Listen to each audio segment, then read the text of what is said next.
Pemirsa, kita akan memasuki Habar Nang Panambayan. Wali Kota Banjarmasin bertolak ke Palu menyerahkan langsung bantuan kemanusiaan untuk korban gempa wan tsunami di Sulawesi Tengah, beisukan Kamis 1 November 2018.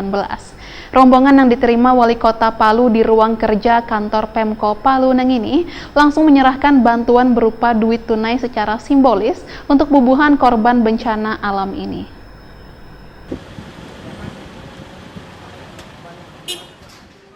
Wali Kota Banjarmasin Ibnu Sina bertolak ke Palu menyerahkan langsung bantuan kemanusiaan untuk korban gempa wan tsunami di Sulawesi Tengah, beisukan Kamis 1 November 2018. Rombongan yang diterima Wali Kota Palu, Dr. Andes Hidayat MSI, di ruang kerja kantor Pemko Palu, langsung menyerahkan bantuan berupa duit tunai secara simbolis untuk bubuhan korban bencana alam ini. Sedangkan total keseluruhan hasil donasi dari ASN Pemko Banjarmasin, warga Wan Ormas sebanyak 348 juta rupiah akan diserahkan kepada Pemko Palu, warga Palu Wanjua untuk kerukunan bubuhan Banjar nang berdomisili di Palu. Bisa. Tahan bawari dikit lagi. Ini mundur dikit, ya, oke. Ibu-ibu di depan boleh ditahan.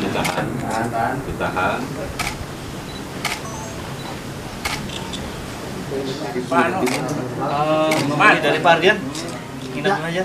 Kenapa Pak? Nginep dulu. Di Lawah, Lawah. Ini Itu kenapa Pak Wali kesini? dikasih nama Pak. Insya Allah Kita buat tenda aja lah. Tapi kalau Pak Wali Banjarmasin bilang biar saya tidak ada masalah. Siap tidak. Oh, kalau beliau ini jangan di mana saja boleh.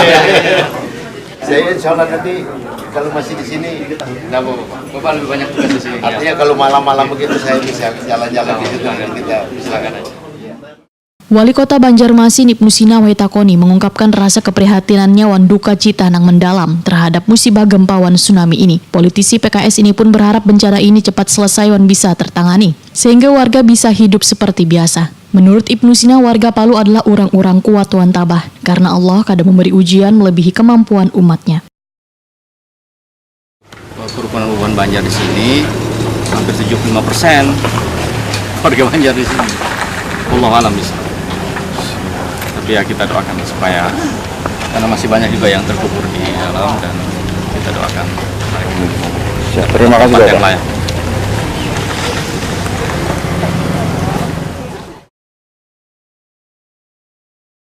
Sementara itu, Kepala Dinas Sosial Banjarmasin, Esa Zain, menyatakan selain bantuan duit tunai, rombongan juga membawa logistik berupa bahan tanggap darurat nang kaya baras, mie instan, minyak, susu, makanan bayi wan totalnya sekitar 12 ton nang diserahkan melalui relawan aksi cepat tanggap. Selain itu, ujar Esa Zain, ada titipan pakaian layak nang dikumpulkan Kodim 1007 Banjarmasin sebanyak 16 kontainer. Uang titipan dari PMI Banjarmasin sebesar Rp38.350.000. Menurut Esa Zain, selain bantuan kemanusiaan, banyak pula relawan Banjarmasin yang berada sudah 1 bulan turut membantu di kawasan gempa wan tsunami ini, yaitu 10 tim Tagana ditambah relawan Kalimantan Peduli. Dalam kesempatan ini, rombongan juga meninjau lokasi korban bencana gempa wan tsunami, salah satunya daerah perumahan Balaora, nang banyak dihuni warga asal Banjarmasin. Bahkan tercatat ada 40 warga Banjarmasin yang turut menjadi korban bencana alam ini.